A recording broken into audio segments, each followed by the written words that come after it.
Hello guys, as I promised in my previous video that in the next video I'll be discussing section 15 of Hindu Marriage Act. So here I am. Do you remember something about section 15? As far as I remember, I gave a brief introduction. Anyway, it is all about the time limit in case of the second marriage or remarriage. I mean the divorce when divorce party can remarry.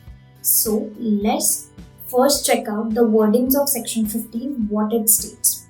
When the marriage has been dissolved by a decree of divorce and either there is no right of appeal against the decree, or if there is such a right of appeal, the time for appealing has expired and without an appeal having been presented, or an appeal has been presented but has been dismissed, it shall be lawful for either party to the marriage to marry again. Again, I believe this is a complex sentence to understand, but don't worry, section 15 simply explains when a divorced party can remarry. So the conditions as explained in section 15 is, just pay attention.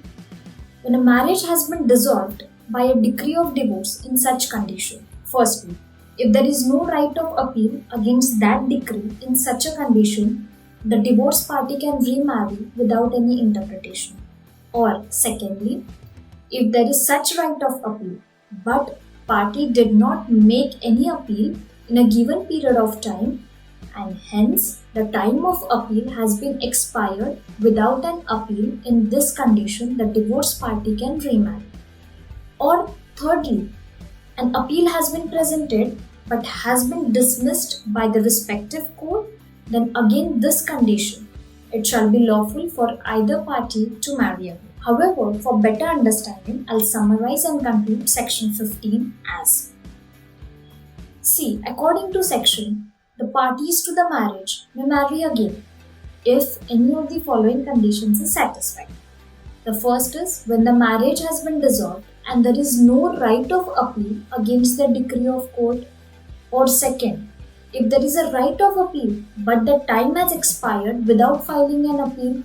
Or the third, an appeal has been filed but has been dismissed or rejected. However, the story does not end here. So, I would like to add one more point regarding section 15, that is point number 3. What it says an appeal has been filed but has been dismissed or rejected, only then remarriage is possible.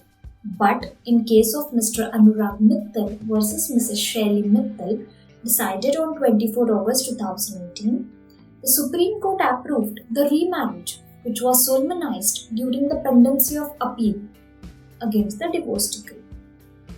In this case, while interpreting section 15 of Hindu Marriage Act, a bench of Justice S.A. Bobde and L. Nageshwar Rao clarified the period of time when a marriage is not lawfully permissible. During the pendency of the appeal against divorce, it does not mean the dissolved marriage still continues, and held that nuptials solemnized in this interregnum will not be held void due to being held under an incapacity. Further, they support that decision with the help of section 5 clause 1 of the Hindu Marriage Act, which states a marriage may be solemnized between any two Hindus if neither party has a spouse living at the time of the marriage. Hey, don't get confused. It simply means, as I discussed above, the point number 3, that is, remarriage is not possible or either of the parties is not allowed to remarry during the pendency of appeal, is no more a valid point, as either of the party can remarry during the pendency of the appeal. So I hope now you are clear with section 15. So let's proceed further. Now we'll see where section 15 applies. The provision of this section apply when marriage is termed dissolved by the decree of divorce.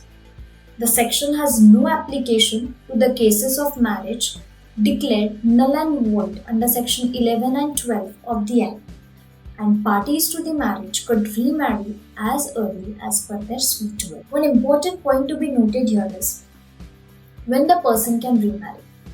So the successful party means the party who filed the petition and won the case must wait for a reasonable time and make sure whether an application for special leave has been filed in the Supreme Court. Thus, where a decree of dissolution is passed and is confirmed by the High Court and the husband remains after 1 month of the High Court's confirmation, he cannot be allowed to raise the plea that since he has remarried, the special leave petition filed by the wife becomes infructuous, or we can say it as pointless. Now, we can conclude this both sections by revising once again. So, section 14 talks about the time limit regarding the divorce petition, that is, when it could be filed, and section 15 talks about the time limit of the remarriage. I hope you're clear with both the sections. However, if you have any query or questions regarding the same, please do comment in the comment box given below.